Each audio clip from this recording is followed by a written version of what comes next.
I am Clara Sinclair. Welcome to my little home away from home, my private studio in the heart of Shoreditch. What we're going to be doing today is we're going to be tattooing filigree. So come with me and let's go make the stencil. Right, so I've done the stencil. I always get the stencil just to kind of like line it up with the free space and just see what kind of space we're working with, whether I want it straight, whether I want it at an angle, just kind of see what works and what doesn't wrap too much. Also with the sizing, I need to make sure that there's like enough space in between the lines in the design so it ages really well. So what I'm doing now, I'm going to prep the skin first, we're going to stick the stencil on and then see how we go. So before you put the stencil on, what you need to make sure is you need to make sure the area is completely dry, just because when you're marking up the stencil or making sure that, you know, seeing what kind of area you want the stencil in, that it doesn't transfer onto the skin. Tori has basically a tattoo that kind of encroaches onto the calf space a little bit. I don't want to put the stencil too far on the side just because this design is quite flat and it's suitable for a flat area. So we need to make sure that it doesn't warp too much, especially the feet, because this is quite angular. So if it warps, it's going to make the feet look a little bit downturned. So I'm just going to have a little look and see where I want to put it. Now, some people, they like to kind of mark the stencil and then line it up to the mark, but for me, I'm kind of like free thinking on that point, so I just like to just see how it fits and see what feels best. So sometimes I mark it, but a lot of the time I don't. It's not like a space that's going to be really tight with the tattoo, so I feel like I don't have to mark it. And if it takes a couple of goes, it takes a couple of goes. There's absolutely no problem with that. So what I tend to use with stencils, I use stencil stuff sometimes, and I also use Dettol. If I feel like it's an area that wraps quite a lot, I do use Dettol. With stencil stuff, you kind of have to put it on, let it dry, and then see if any areas need marking down, but it's really, really good for detail. Today we're going to be using Dettol. Start on one side and then continue further down, and what I'd like to do is just kind of press over the top, make sure everything and all the design lines and all the details are kind of stuck down. There we go. It's okay if you get like a little bit of bleeding there, that's completely normal. I know where the line is anyway, so let that saturate in there just for 30 seconds and then I pull it off. And then really take your time, peel it back. Don't just rip it off, take your time, peel it back, because you want to make sure like all your details are in, because if they're not, you can just recover it and then pop stencil stuff or Dettol on top of that again. Right, so we're going to be using the quadrant needles today for the liner. I absolutely love these quadrant needles. I find they just pack a punch and they're really good, they're really solid. I'm going to be deciding whether I want a 5-round liner or a 3-round liner. I'm not too sure. I'm going to test it out when I start tattooing, but we're going to use possibly a 5-round liner, a 7-round liner just for like the inside bits, 9-round shader for the outside and a bit of shading in there, and maybe a 9-round liner. It's absolutely no problem just to get them all out, and if you need them, you need them. If you don't, you don't. But I do like varying line thicknesses just to make sure you get a bit of contrast and give like a little bit of character to the piece as well. I absolutely love these Hive cups as well that Killer Ink have got, just because the ink doesn't dry on the needle. It's really easy to wash the needles as well, and you can actually change through the needles really quickly, and they just sit in here really snug and nice. And yeah, that's like distilled very clean water just to make sure that no bacteria gets in there. We will start with the lines first and go from there.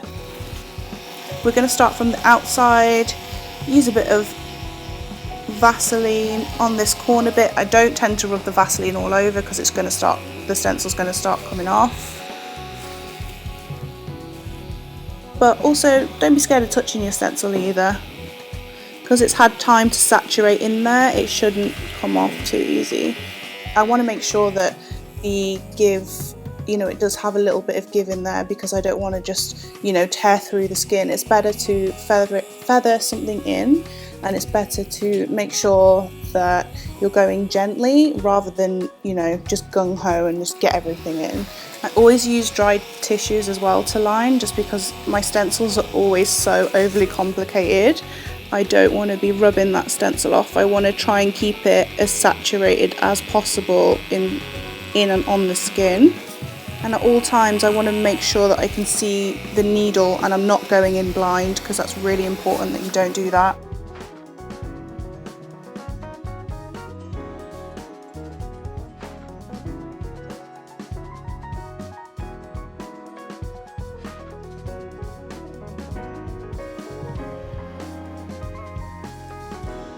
So I'm just lining this with a 9 round liner. Sometimes I will go around the outside thicker, but sometimes I like to see what the piece looks like before I do a really thick line on the outside. Okay, and now I'm going to switch to a 7 round liner, just because I wanted to have like a little bit of thickness in these lines, but not too thick. What I've been using is the Stigma Rotary Spear 2.0. I absolutely love this machine because it's so adjustable, it's so lightweight. I have really, really small hands. I've got like the tiniest hands on the planet, so it really helps me not feel like any pain at the end of the day. It's really malleable when I'm tattooing. I can like hold it in any position, whatever is most comfortable, I feel. And the width is just great for me to hold. I always put grip tape at the end of it because I need as much grip as possible, but then I always do one line and it's super solid in there. Even on 6.8 volts, it's just super strong, and it literally gets all the lines in there first time. Even if you don't get the line in there first time, don't panic, just take your time and make sure you just feather it in.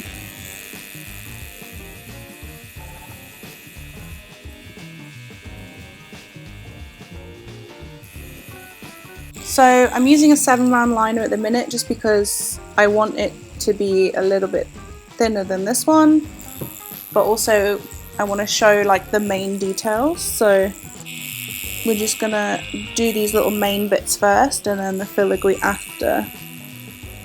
Now this is why it's really important to saturate the stencil, because as you can see it's a very busy stencil, and I kind of do different parts at a time. I don't really do it like a printer where I start from here to here. You know, I'm kind of jumping around a little bit, so it's just important that your stencil is anchored on there. What I usually use for the shading, sometimes 2.7, sometimes 3.5, but then for the lining I use 4.0 just because it packs in that ink a little bit. But I also have the give turned all the way up to the maximum, as in it's really like it doesn't have any give at all, and then twist it just a couple of notches because it doesn't have an actual dial on there. What I've also been using for a power source is the Bishop charger. It's absolutely amazing because the charge on these is actually really good as well, because it usually one charge lasts for all of my sessions, which is really helpful because then you don't need to chop and change and you don't need to be faffing around with the equipment. You can just like literally just plug in and go. Because I got really small hands as well, sometimes I find it really hard to stretch different areas. So what I'll use a lot of the time is this area of my hands just to make sure it's super stretched. So I always keep these little areas like super dry, just so I can like stretch it and like push down a little bit more. Some people are really gifted with big hands and can stretch, but for me I'm just like a little raccoon, so I've got to make sure those parts of the glove is dry so I can stretch. My actual favourite needle of the quadrant is 9 round shader, just because it's so versatile. And what I usually do is I 9 round shader around the outside sometimes, and I also shade with it, so it's best of both worlds. But what we're going to be doing today, because I want different line thicknesses, we're going to use possibly a 5 round liner, a 7 round liner just for like the inside bits, 9 round shader for the outside and a bit of shading in there, and maybe a 9 round liner. What I like about this design as well is that obviously I really love R2 because he's the little sass of the galaxy, but he's got a lot of straight lines as well, and I feel it really makes for a really good design having the filigree in there, because it's like the crossing of two worlds, having super straight lines and super curly lines. So I just feel that like it's like a really cool, interesting design to do. I want to make sure that the give, you know, it does have a little bit of give in there, because I don't want to just, you know, tear through the skin. It's better to feather something in, and it's better to make sure that you're going gently rather than, you know, just gung-ho and just get everything in. I always use dried tissues as well to line, just because my stencils are always so overly complicated. I don't want to be rubbing that stencil off. I want to try and keep it as saturated as possible in and on the skin. Okay, so because these lines are a little bit thicker, what I'm going to do is just pop a 9 liner in there, because I want them a tiny bit thicker than the actual filigree, because the filigree is going to be quite thin, just as a contrast. So I'm going to go back to my 9 round liner. What I love about Quadrant as well is the needles, Quadrant needles. I just feel like they just fit into any machine, like which has a cartridge system in there. They just feel super comfortable. You don't need to faff around with them, and they always just sit super comfortable. So again, even though the line's coming at me, I'm going to make sure that I can see the needle at all times. By having the needle out a little bit further, I feel like it just gives me like a bit more kind of freedom to move, and a little bit more freedom to see where the needle's going. It just makes it feel like I have more of a sense of accuracy. I'm also using dynamic ink for like the thick lines.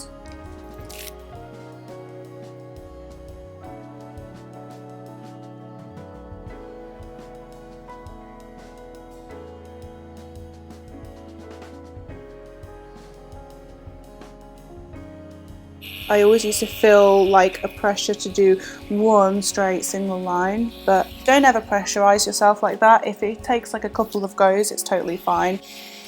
I often draw these a little bit thicker so I know where it is in the stencil in terms of my filigree. But what I'm going to do is go in with like a thinner needle. I'm going to try 5 and see how that works, just because I really like the difference in thickness. So my machine is still on the same voltage, but because it's thinner lines, I'm just going to work a little bit quicker, because I don't want to cause like aggravation to the skin. And I know it's a thinner needle, so sometimes they have a tendency to kind of disrupt the skin a little bit. So I just tend to work like a lot quicker, and just kind of maybe a little bit lighter as well, just so I'm not causing like a lot of trauma to the skin. So little tips with like 5 round liners, they're super sharp, so I feel like with like bigger lines you can go a bit slower and really kind of feather it in there, but with anything that's like a 5 round liner, 3 round liner, I don't use ones, but you need to be just super careful. And if you're not sure as well, there's no problem in like hanging your needle a little bit more in the tube, because everyone tattoos differently, but for me, I'm quite a fast tattooer, and I guess I have to be because, you know, all these lines, but with the smaller needle groupings I always work like super quick.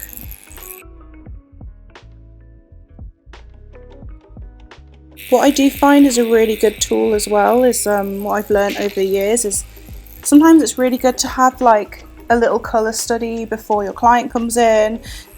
If your stencil is really complicated, it just really helps to kind of have everything like sorted in your head, as opposed to like what you're going to do, how you're going to shade it, have some picture reference if you need to. There's absolutely no shame in that. As much prep as you can do, the better, I feel, because sometimes I'll do like an underlight of like teal or an underlight of purple, and I'm not really gonna know like how that's going to work, so I'll just like colour in and just do like a little sketch before the client comes in, and then I just know what I'm going to do. Because in tattooing you don't get second chances, so you need to make sure it's all good. You can adjust the stroke length and you can adjust the give. Now it really depends on, for me, the client's skin, because like I want to make sure that the give, you know, it does have a little bit of give in there, because I don't want to just, you know, tear through the skin. It's better that you're going gently rather than, you know, just gung-ho and just get everything in.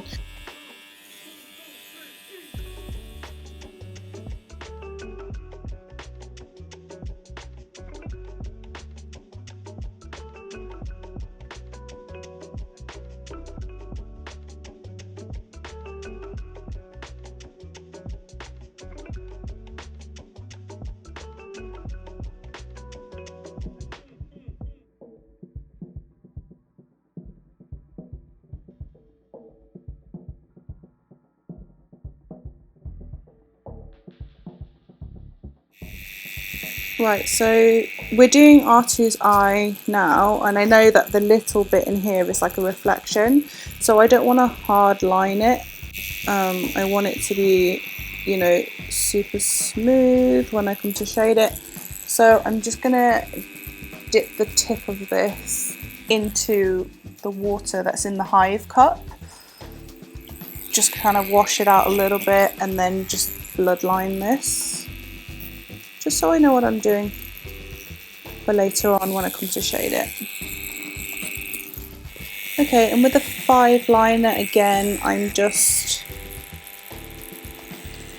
making sure that all my filigree is in and it's all happy just on this side bit, and I'm working as I go down the stencil, just to be careful not to wipe any of the stencil off. Sometimes with thinner needles as well, what I'll do is just drop like a little bit of water in the black, just to kind of make it not so harsh a line. I'll kind of make it a little bit softer. It will look harsh when it's first done, but then it will lighten up quite a lot. Thankfully, like, this ink is super smooth, so I usually feel like I don't have to do that, but it just depends on what ink you're using.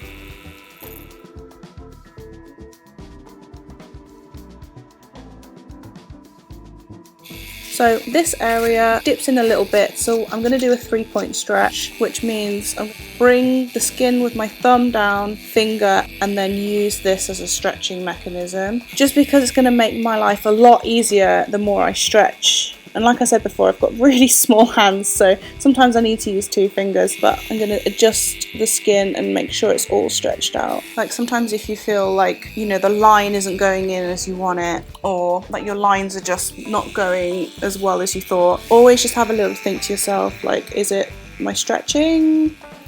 Because usually, like, 8 times out of 10 it is, so always think about your stretching and make sure that you stretch your skin appropriately.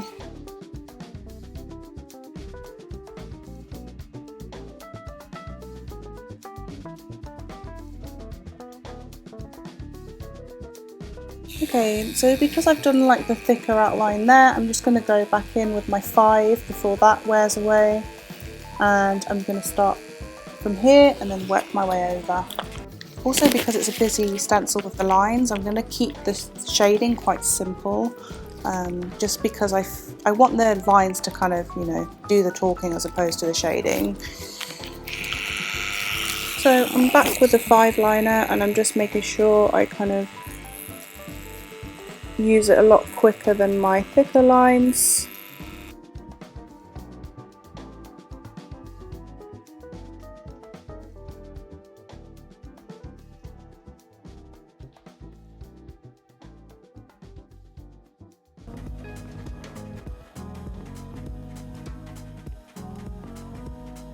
So I've just picked up my 5 liner again, and I've just wiped the stencil down just to check that I've got everything in there. And then I'm just going to basically just go back in and just pop a few more lines in.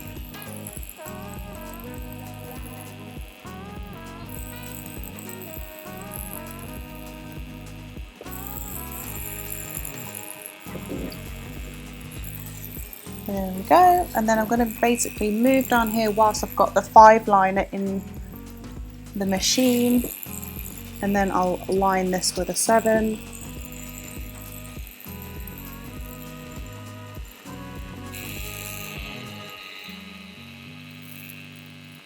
See, I'm very lucky because Tor has like amazing skin and the lines just go in like butter and you don't really need to keep going over the lines. I think it's really hard when you've got someone who's an absolute sun queen and they don't look after their body or drink enough water, because you really have to kind of sometimes go over the line twice, but just take it all in your stride, just relax and don't stress yourself out if it isn't going in first time. Again, I'm just almost kind of tattooing backwards, you'd say, just because I like to keep the needle in my line of sight at all times, basically. So.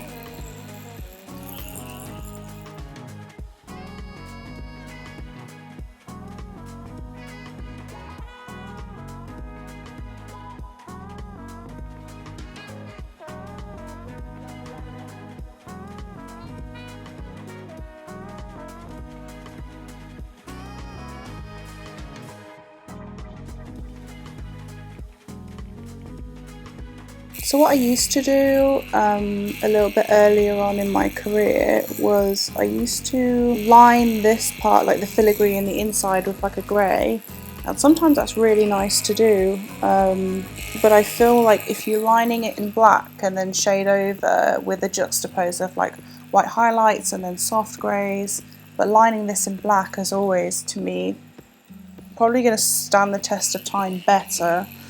But also you just get smoother lines in terms of how the pigment goes in, because sometimes with opaque greys, you know, if you're lining with them, it can kind of get caught up in the needle and you don't get a smooth line, so you need to go over the line again, and then that can cause more trauma to the skin. But for me, as time goes on, I just kind of prefer to line in black with like a few drops of the water, because you always want your tattoos to stand the test of time.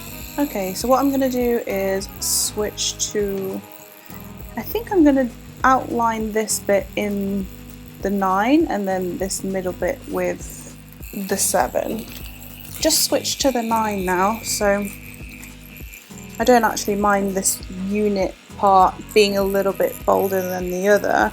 It's going to be coloured, well, these bits in here are going to be coloured in blue anyway, but because this is all grey, I just want to make sure that it really stands out.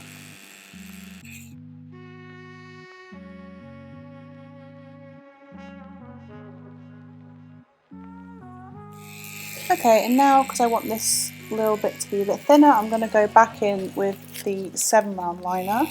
Sometimes as well, if you're finding that your needle is doing this and it's kind of holding a bit more ink than you want it, sometimes you need to just like wipe the needle down, or you need to wash it.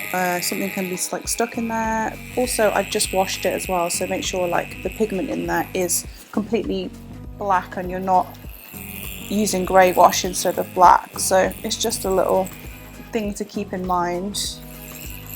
Lines are pretty straightforward, to be fair. Like, it's usually the colour. There's like, for me, there's like a lot more technique involved. For lining, I always try and just make the lines just as smooth, like go into the skin as smooth as possible. Someone once said to me that you need to make sure it's like an aeroplane, you know, like this really smooth kind of landing, and then take off. So yeah, just make sure like everything is super smooth. Your hand movements are super smooth, and when the needle is in the skin, make sure like it's moving at all times. Don't just like keep it in one place, because you can get like little blotchy bits otherwise in the healing process. So because like R2 has like a lot of detail in this part, I'm gonna just go in with a 5, and for me, like, it's all about like how you feel on the day. Sometimes you don't want to get all that detail in, sometimes you like dot it in, or you have to kind of feel like what is right for the piece. So I'm just going to do like some kind of lighter lines on here. It'll look really dark when we first do it, but when it lightens it'll just feel that little bit lighter than like these lines, for example, and I feel like it just opens the piece up a little bit more and make it look less rigid, because some gentle details are sometimes really nice in a piece. So back in with my 5 liner, and what I've done is dip the end in my black ink, but then very quickly just dipped it in the water just to lighten it up a bit, but not too much.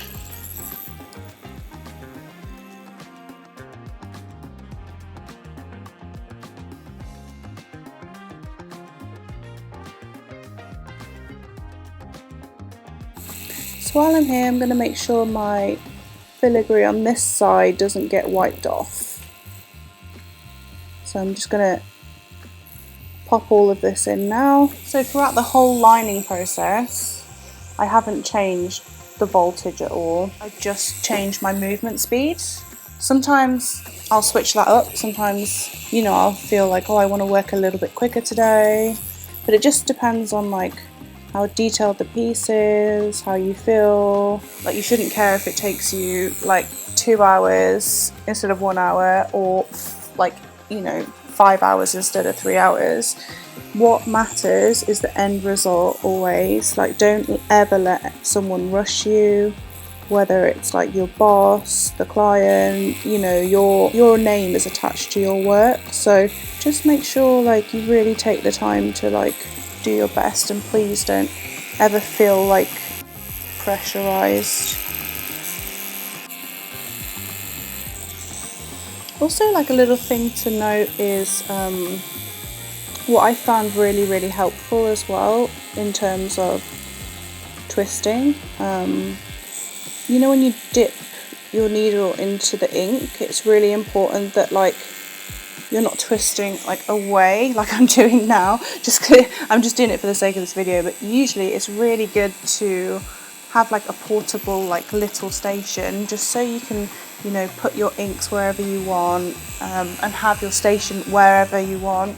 Just, it's a little bit more malleable, and it's better for your back and better for your shoulders, and you're not going to get a sore shoulder at the end of the day. So what I've got is like this little portable trolley station, which has like, you know, my tissues and my machines and everything like that, but you know, my cartridges and everything is in another place, but this little station just helps my back a little bit. Okay, so I'm still using the 5 liner here. I'm just getting all my little filigree details in.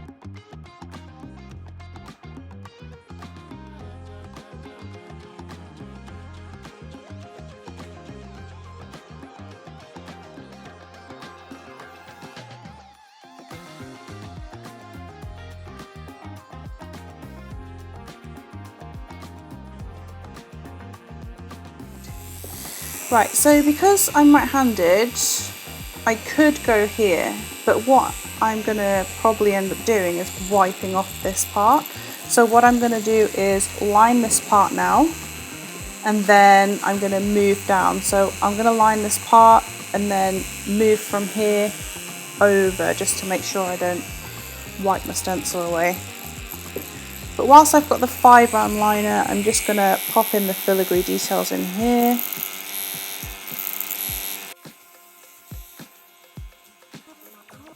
Yeah, my ink was just running a bit low, so I just topped it up in the same cap. I never let it run or go out more than halfway down. But then what I'll do, if I've topped it up for the second time and it needs a top up for the third time, what I'll do is I'll change ink pots and just do like a fresh new batch because I want to keep the black super saturated. Right, still with the 5mm liner, I'm just kind of going in doing all the filigree. I do like to use quite like a lot of Vaseline in the area that I'm working because I feel like it minimises trauma again. Don't be scared to use quite a lot. As long as your stencil is anchored and you're really clever with like basically how you approach the design in terms of tattooing, just to make sure like you're not wiping anything away, you'll be fine.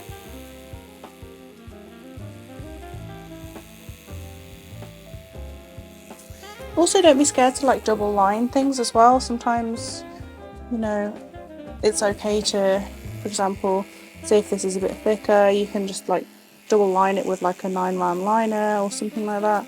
Whatever you feel is best. I know someone who like double lines his 13mm liners, so.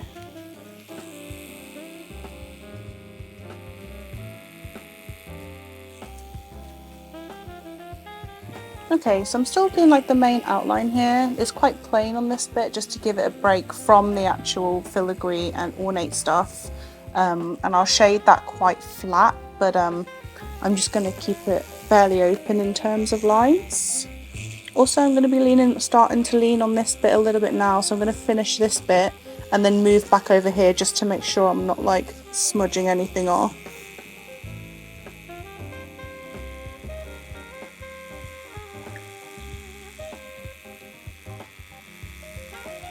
We also just had like a little bit of a Coca-Cola break and a crumpet break just to make sure like we're all good and Tori's feeling good and I'm feeling good. So yeah, it's important to have breaks. I can't stress that enough. As long as your client's not in like, you know, a lot of pain.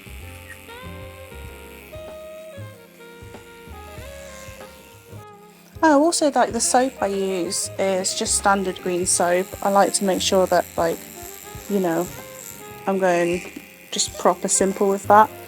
Just because I don't want to irritate the skin. Sometimes a lot of like soaps, like tattooing soaps, can have like smells and certain kind of perfumes and stuff like that, but I like to keep it quite minimal. Just anything to not aggravate the skin. Because everyone's different, but I'd rather go by like someone who's got really sensitive skin. I'd rather go by their rules just to make sure that you're doing what's best for everyone. Okay, so just to make sure that I'm not wiping the stencil off, I'm going to start lining all this area and then move over. On the design you'll be able to see it, but these lines are blue, so I'm going to outline these in blue. I'm going to leave that open. They don't need to be in black. So with lines it's pretty straightforward. As I said before, just make sure you can see the needle at all times. Another little thing that I like to do is like just make sure my station is like super clean, not have any clutter on it as I'm working from it. You know, like tidy place, tidy mind, so make sure it's not all splatter everywhere, and use tissues. Like I always put them straight in the bin just to make sure I'm super organised. Okay, so I'm just gonna pop this little nodule in here and then line this line in a 9mm liner, that in a 9mm liner, and then this all in a 5. Okay, so 5mm liner, and then again I'm just going to be going like super quick across all the lines. Go back in with a 5 just to finish all this little bit, and then I will start coming across then. But we're almost getting there. And what I'm going to do at the end of the lining is I like to give it a really good wipe down and then go through and like touch up any lines I see need a bit of a touch up. It's just worth taking that extra couple of minutes just to make sure like they're all in, they're all happy, and it looks awesome.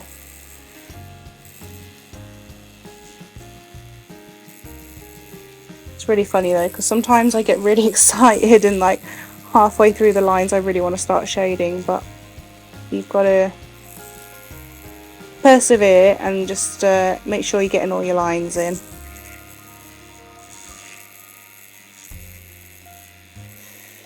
For me, just like I really love colour work. I love black and grey as well, but I really love colour because I feel like it just adds such a dimension to the tattoo.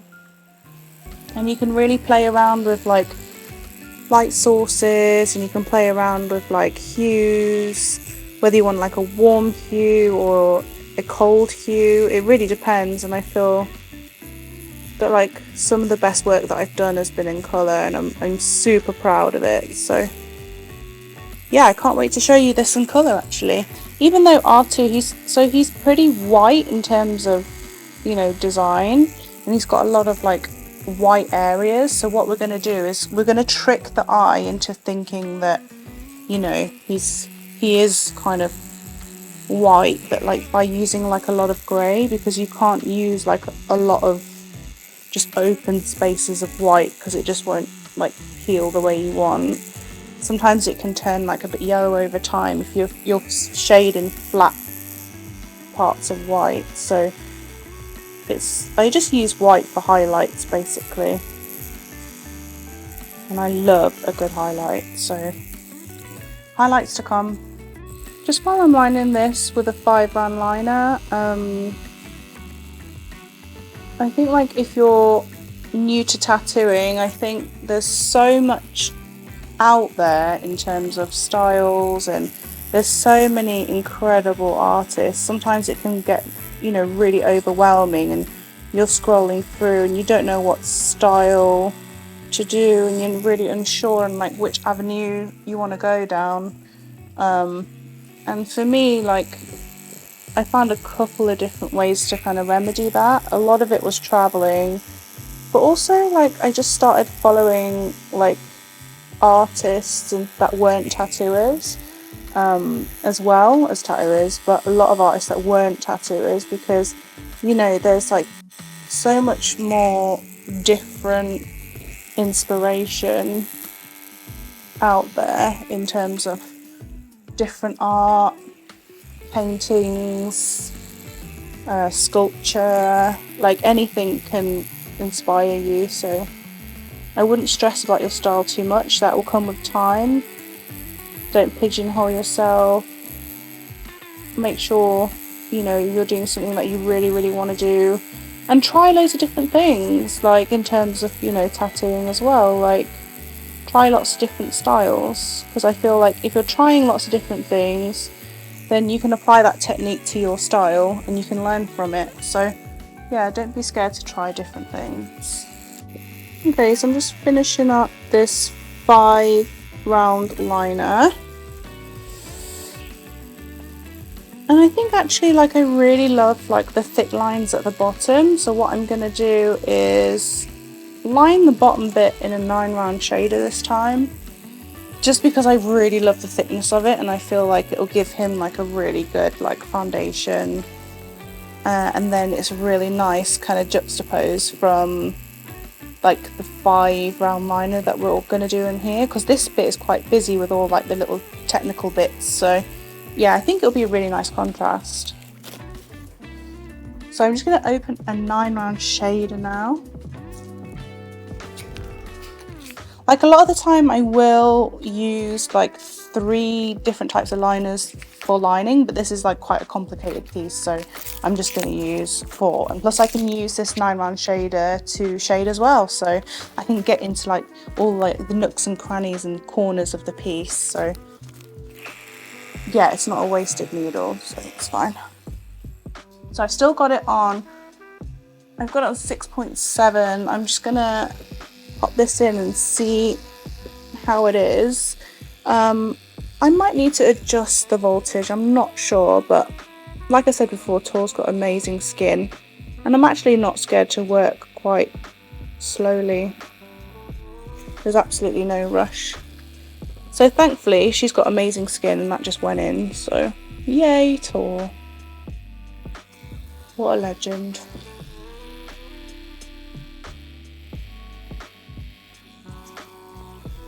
So I really like using 9-round shaders because, especially for lines and outer lines, just because I feel like when they heal, they still heal open. When you're using like a liner, it tends to kind of look a little bit open when it's first done, and it'll slowly kind of start to like retract and shut over time, and get like the lines get like a little bit smaller. So yeah, I really love 9-round shaders. I think it's like my favourite needle ever, because it's just so versatile and you can do everything with it.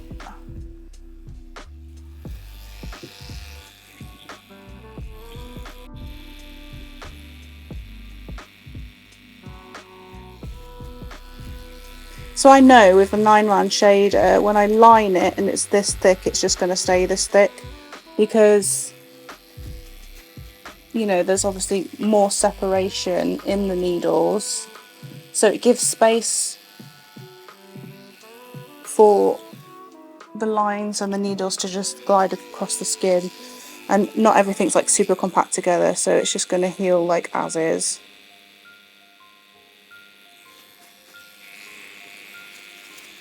Sometimes you like start a line as well and you feel like the angle isn't right and like you're like shaking a little bit. It's okay to just go to here and then, you know, stop, and then you can like switch around a little bit.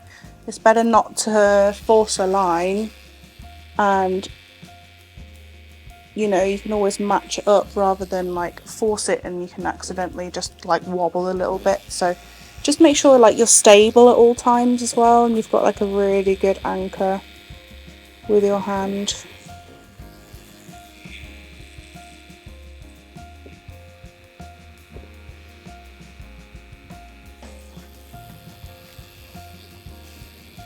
This all looks pretty dark at the minute because don't forget, like, it's got blue stencil under it, so when I give it a wash it's gonna like lighten up quite a lot.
So what I'm going to do is just put a little bit of tissue just to preserve that little bit of stencil, because that's going to be lined in blue, it's not going to be lined in black.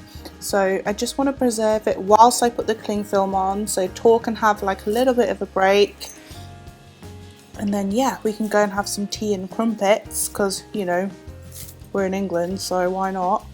There you go! Basically kind of like merge into everything else, and it's really strong with the pigment, so you just need to be really careful of blue especially, and it's just one of those colours where no matter how much you wipe it, it just spreads, it doesn't come off. So yeah, just making sure that I do all the blue and the strongest colour first. So I'm going to start again how I do with the stencil. I'm going to pop all the blues at the top, and as I work down, I'm going to pop all the blue in there. I'm going to be using the same needle, the 9-round shader that I used for the outline of R2. I'm just going to be using the same voltage, the 6.7, and then just basically going to see if I need to up the voltage as I'm working. So let's just try a little bit of the blue here, and then I get to see if I need to up the voltage.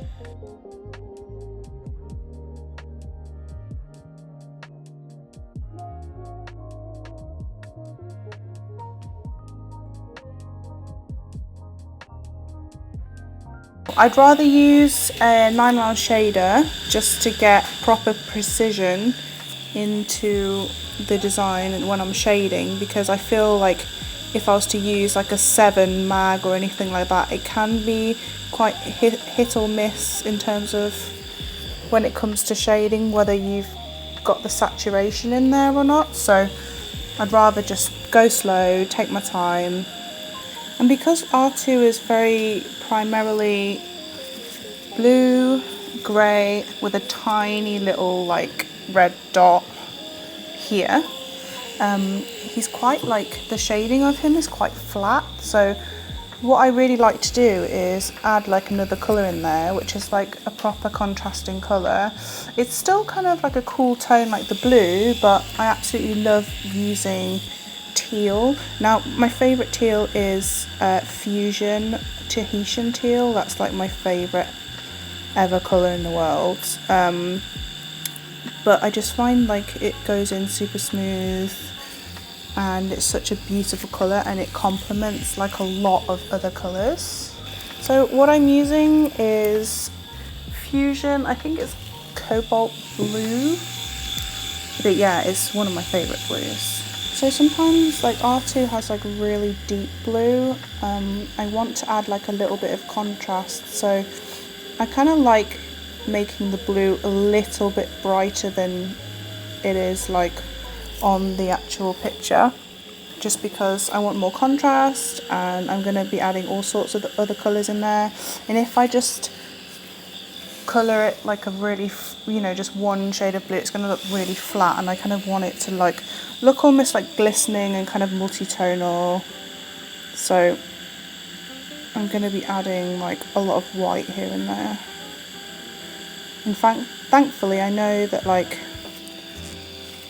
Tori isn't a sun queen, so I know that I can afford to put like a lot of whites in there, and I can start using like opaque greys, which are my absolute favourite. So what I have a tendency to do is I use Fusion Opaque Grey Set, because I absolutely adore it. It's one of my favourite inks. So I'm just making sure I've got like all the corners done and like saturated. Again, like don't worry about taking your time. It's always better to, you know, take your time, don't rush. Make sure like every little bit of colour is in there. So I've just dipped my needle in like a little bit of white, and I'm just added a little tone in there. So now dipping it back into the blue,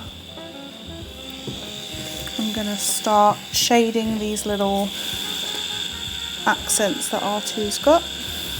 Also making sure to always have like a lot of Vaseline on hand, because not forgetting like my work is so detailed that I want to cause as little trauma to the skin as possible.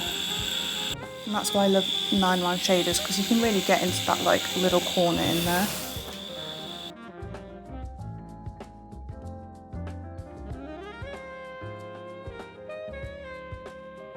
So because blue is the strongest colour, so I'm just making sure that even though I've started to put white in there and everything, that I'm doing the blue first, and then I'll build up from there. So after the blue I'll be putting the Tahitian teal in there, and then the colours get like lighter and lighter as it goes on. It's just worth taking that time just to kind of add all these little details, because I feel like it's so much better than just shading like a flat colour. So if you feel like your needle is getting a little bit, you know, the colour in there is getting a bit too light, it's absolutely no problem. Just like wash the needle again in your little pot, and then you can just start from scratch with like a pure pigment of blue by just washing it and then just dipping it back in the pot again.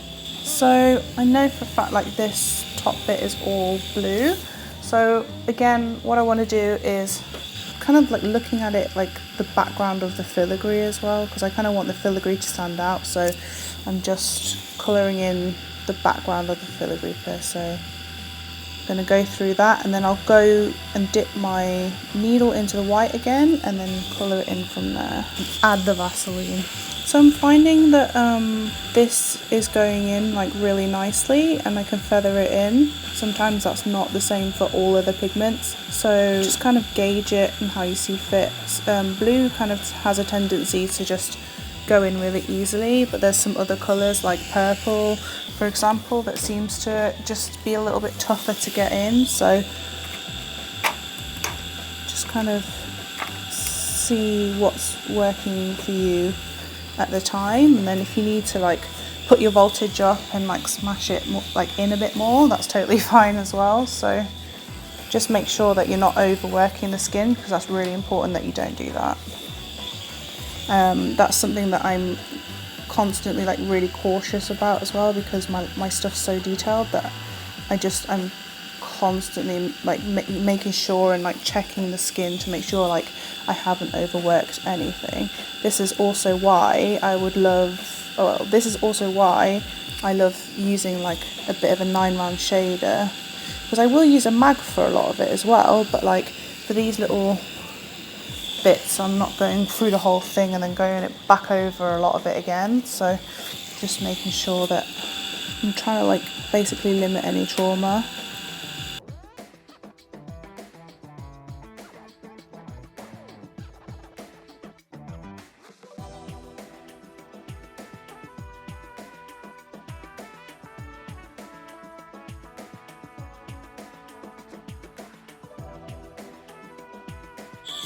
When I'm shading, I still like to do like my 3-point stretch, make sure the skin's all stretched and make sure it's like a lot easier for the needle to go in, but it's pretty much same as the lining really. I'm quite a light tattooer, and I'm one of these where I'd rather go in really light and have to touch it up rather than like smash it in and then, you know, get like scarring or anything like that, because that's like a constant fear of mine. I'd never want to scar someone, so I'd rather just go in super light, feather it in. If it takes a little bit more time, that's fine, but I'd rather just kind of make sure it's all like gently in. So I've just dipped my needle into the white again, and I'm just going to pop some little like lighter blue bits in there. You can actually use like a light blue as well if you want, if you're using like, you know, if you want to have highlights in like bigger areas, but because this is such like, it's a small tattoo and we're covering a massive surface or need like a super smooth gradient, we don't need to use like a light blue. I can just pop it in the white.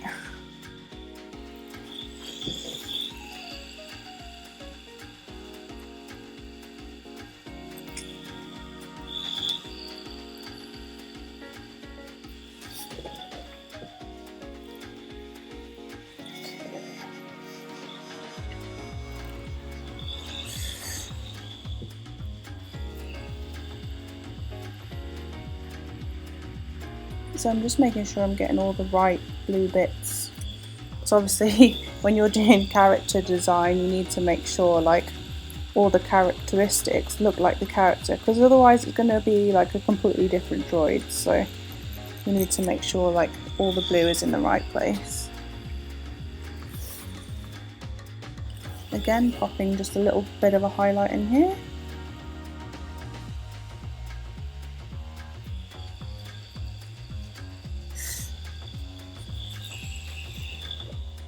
Little.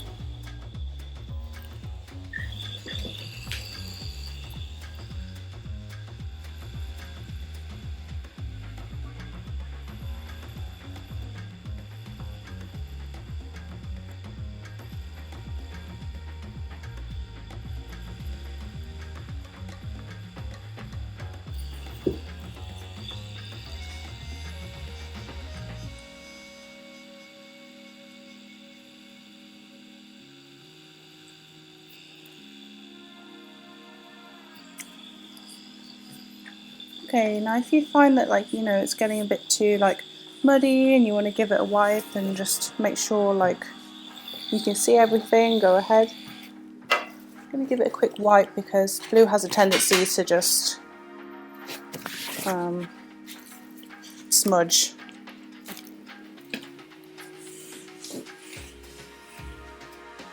There we go, I can see now. Right, so there's like a little bit of a blue left in here and then blue left on the leg right here, so I'm just going to finish the blue.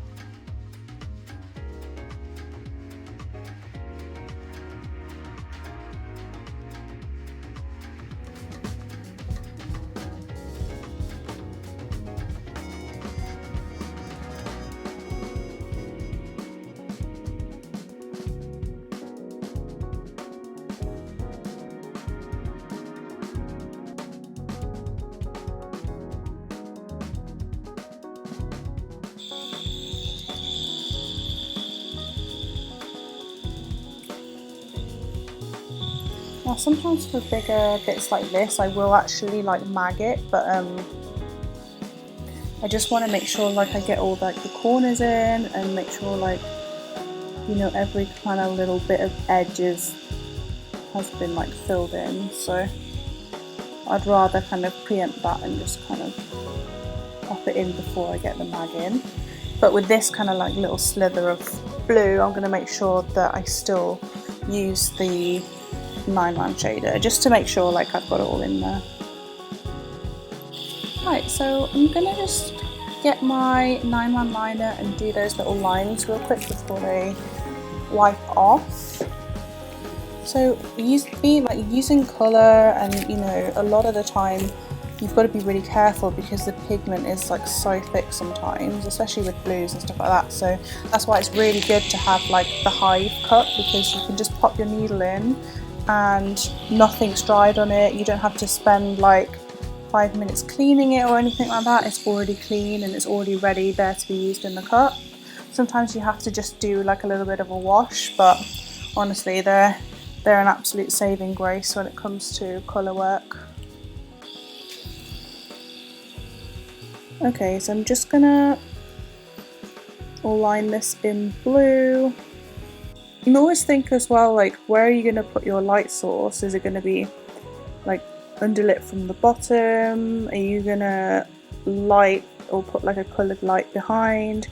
And if you're not really sure on like how it works, I would recommend that you can actually get like, it's called like hue lights, and you can change them to different colours. So just practice like putting the light onto like an object and see how the light hits, and just play around with different colours, because you can actually have like different colour settings on the app as well. Just pop the voltage up to a 7.2. I'm just popping in like a little bit of Tahitian Teal by Fusion. It's one of my favourite inks and favourite colours because it pretty much goes with anything. It's fantastic. And when you add a little bit of white to it, it really kind of blends out nicely as well.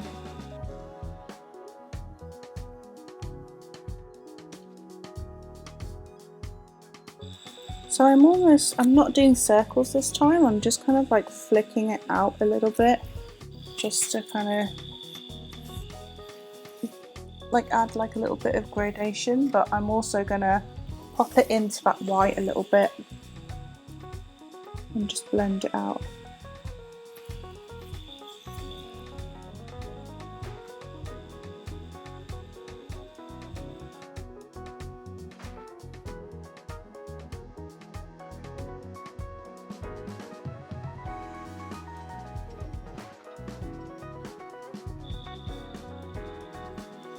Now with my tattoos, I never like to make them like super realistic, but I do kind of like to give the illusion of realism they can still look like quite cartoony and, you know, quite illustrative, but just like a little bit of realism helps. For example, like how I add shines onto things, like how I want to light something, for example, you know, like this, having it like almost a Tahitian teal light on one side. Sometimes I do purple, matching it or clashing with it.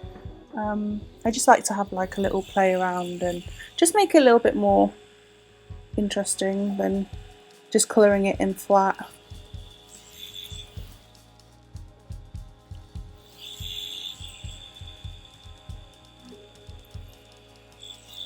Just going to adjust a little bit.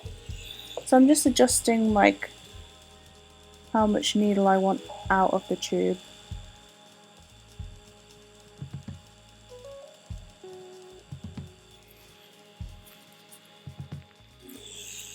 So I always make sure that my paper towel is kind of like wet, just so, again, I'm not adding more trauma to the skin.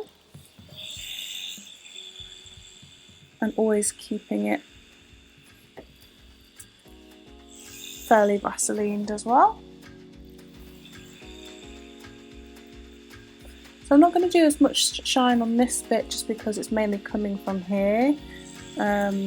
And it's just going to hit the side of this, so I'm going to pop a little bit of shine here,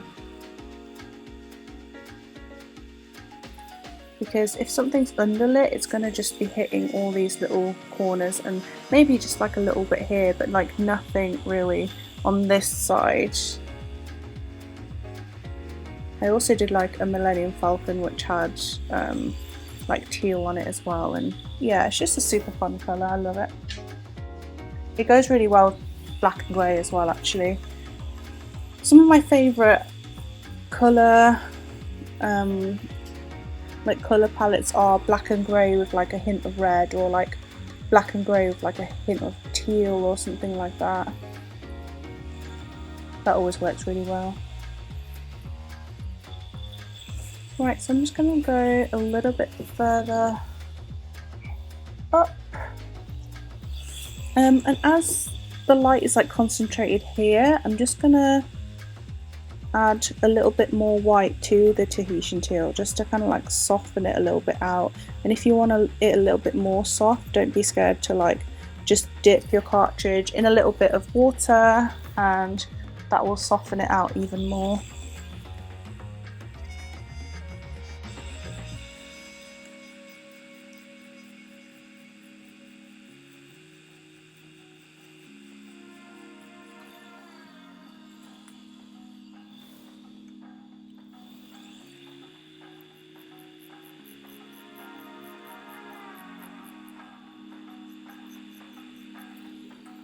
So yeah, I think what I'll do as well, because basically R2 is like a 3D object, so the light is hitting here a lot of the time, but this is actually a ridge here, so I'm just going to add a tiny little bit of teal on this part, but it's just going to be like a little bit of like a softer teal. Also just gives it a tiny bit of dimension, so I've like added it back into the white again, and then I'm just adding like a tiny little bit of teal here, just to give it that extra bit of dimension as well. And just like a little bit here, because that light is just hitting all the corners and the edges of the leg, the front leg. Okay, so we've done like our little teal bit. You can always add more if you want to, but what I'm going to do is just finish the dark grey here, blend it out, and like add a little bit of dimension on the body as well, and just do a bit of dark grey fading into light. So plan of action now is just to give everything a wipe, make sure like we're happy with everything, and then we're gonna basically go over with our dark greys and our medium to light greys. What I tend to use is the opaque grey set from Fusion, which is what I absolutely love. I only tend to use like the medium and the light because the dark one is a little bit too dark for me. Sometimes if I want to darken the medium, I'll just like dip it into like a pot of black and then see like how dark I want it, but I don't really tend to use like the dark one. Okay, so we're going to just do like the main body of R2 now, and just kind of like pop in all of the grey. It's just got loads of Vaseline on there and it helps protect it.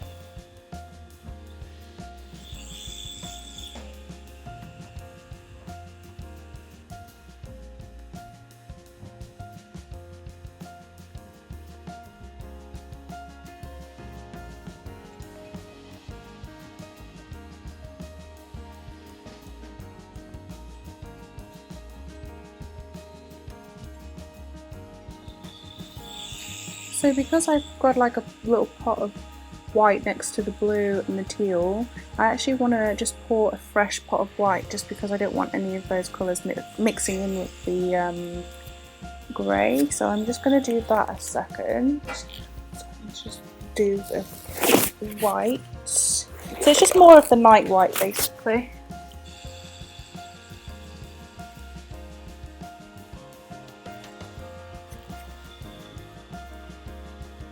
Don't be scared to like really get up to the teal as well with the grey, because you can always like soften it out after, because this is just like a wash at the minute, which is like a really kind of like a thin layer. But also just being really careful as to not like drag the needle around the skin too much. Just match the pace of like the voltage, just to make sure again you're not creating trauma.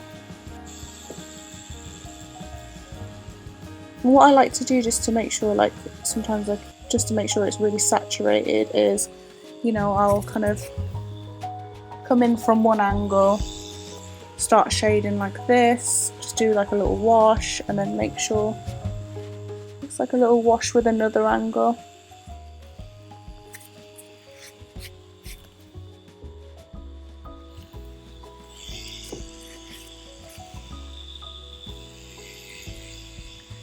Okay, so I'm just gonna start shading this leg.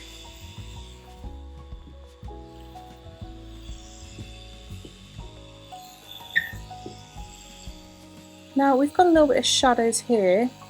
I want to make this leg just a little bit lighter, so I'm not going to put any shadows in this leg. I'm just going to go in with like the light opaque greys and still keep it kind of soft and light.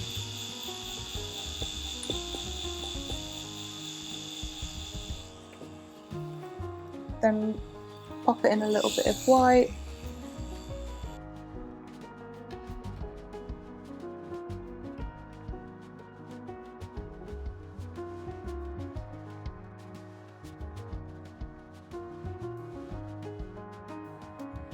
So I'm back on the Fusion, I think it's Cobalt Blue, one of my favourite blues. I'm just making sure it's like all in there and it's all happy.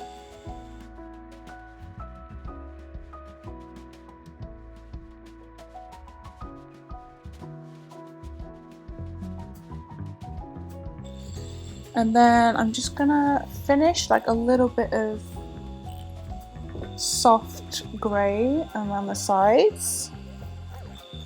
What I'm going to do to like blend the Tahitian teal a little bit more is when I finish the grey, I'm going to just pop like the end of the cartridge in the Tahitian teal very quickly, but then with a lot of white, just so I'm going to blend it out a little bit more and kind of soften it a little bit, because sometimes it's not until, you know, you see here where it's still quite harsh and I just want to like fade it out a little bit more. I've just swapped back to a 9 round shader just to kind of colour in these little cable bits, but I'm using again Fusion Caramel or Fusion Nico Hurtado's Sand. It's one or the other. I absolutely love this colour. It's actually really good for really ornate frames as well, because when you don't want it to be too kind of yellow in your face, it's nice to kind of have this colour in there just to kind of blend out. And then I'm going to do R2's infamous little red dot, his little sensor. Let's call it his little sensor.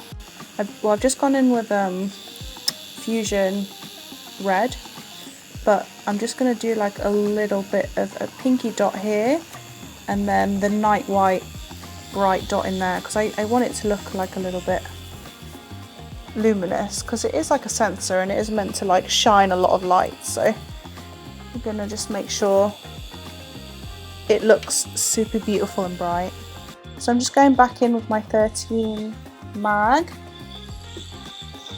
and see where I've left that little space open, because I was just trying to decide whether I do want a little bit of teal just to accentuate that leg, and I've just decided that I have, so why not? But yeah, this is like Tahitian teal with like a lot of white, and see how that just instantly makes it stand out, because I feel like at the moment this really blends together, whereas this little leg kind of like shoulder bit is meant to stand out. So I feel like putting a bit of teal in there is going to do the trick.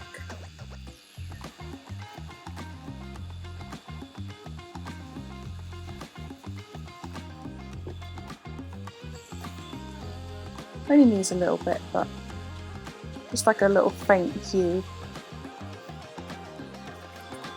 Voila.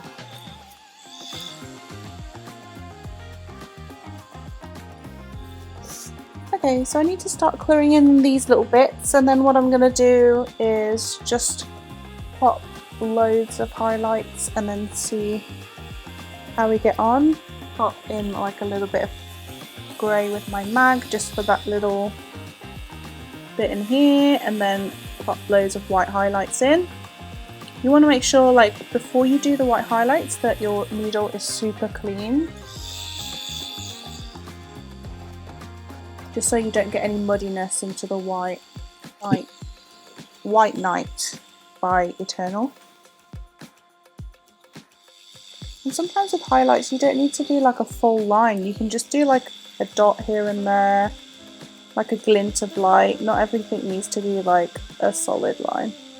I like to accentuate some of the filigree in the piece just to make sure it's all standing out. So with the white I do have a tendency to kind of like jump around and see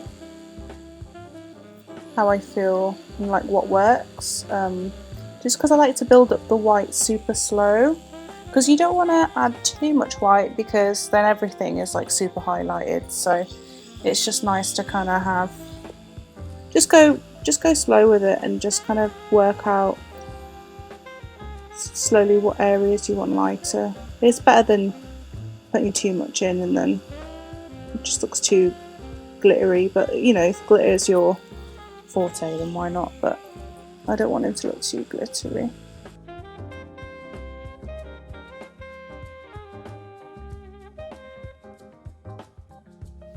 What you want to make sure is there's no residue on top of the tattoo as well, because that can also muddy the white, so just make sure everything is like super clean.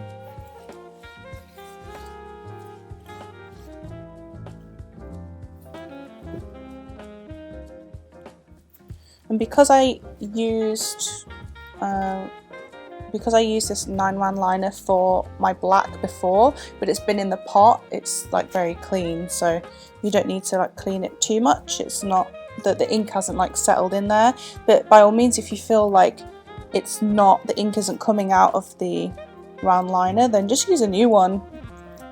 It's worth it just to kind of get that crispiness of white.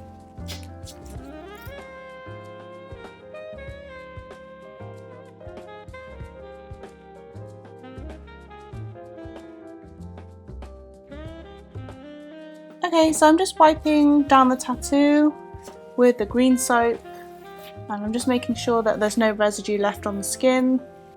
Now, what I usually like to do, especially on calves and legs and any kind of smaller pieces, is I like to use Dermalize, and that's a really good kind of plaster, but it's like a breathable plaster.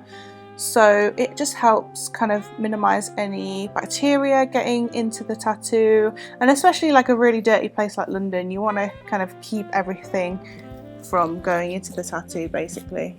For me with Aftercare, I really like using like natural products, just because I feel like aloe vera is really good for redness, it's really good for like sunburn, really good for any like skin irritations or anything like that. So I feel that it's really good for the skin after you've got tattooed as well. So you only need like a really thin layer, and this can just go under the plaster then. And this is what I like to use. It's like my last little bit of Dermalize, but it's really good. And you need to make sure that you've got like at least 1 centimetre around the edge of the tattoo, just to make sure that it's completely sealed. And they can leave it on till up to tomorrow night, but what I say, usually just leave it on till tomorrow morning. If you're using the cling film method, I would say leave the cling film on for at least 4 to 5 hours, and then take it all off, give it a good air out, and then see if you need to rewrap it. Sometimes you do, sometimes you don't, but it just depends on whether it's really oozy and really irritated. But for my clients, I usually do like a full down, like breakdown of Aftercare for them, just so they know what they're doing, because it's sometimes hard, and everyone's skin's different. You know, for example, for me, with my legs, I'm really I get really irritated, so it's best for me to rewrap it. But some people, like Tor here, she hasn't even gone red, so it should be fine.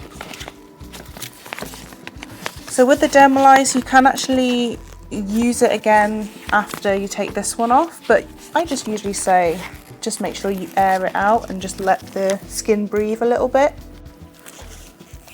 Okay, I've got like 1 hit at this because this is my last bit. Okay, so make sure you still got gloves on, because it still needs to be a sanitized space. And then just make sure you have a little bit of skin either side, just so the Dermalize can stick on. It's literally the same as you're putting a stencil on, just make sure it's all kind of smoothed down. And also, because this is quite a like thin area of like thin skin, so area of thin skin, so just make sure that it's not too far up in the ditch. Like, I'd never put it in a bendy area. It's just really good for like flat areas. And make sure it is, you know, not too crinkly. A little bit like that is fine, as long as there's no like little air bubbles in there. And then yeah, this is great. It just acts like a little bit of a second skin. People can shower with this on, which is great. And just kind of smooth it down as you're taking it off. But always make sure you tell the client, if they're going to take this off, take it off in the shower, peel a little bit of the corner up, but then pull it away from the tattoo. Is really important when you take that off, that you always remember to pull it away, because it's the easiest way of taking it off the skin. Rather than ripping it that way, always pull it down. But yeah, no more dirty bed sheets. There we are. And there we are, we're good to go.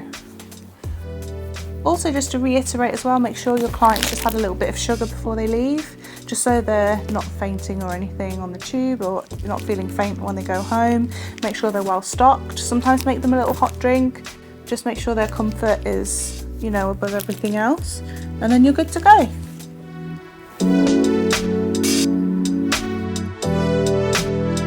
Hi guys, thanks for coming on this journey with me. It's been amazing and I'm so excited to share it with you all.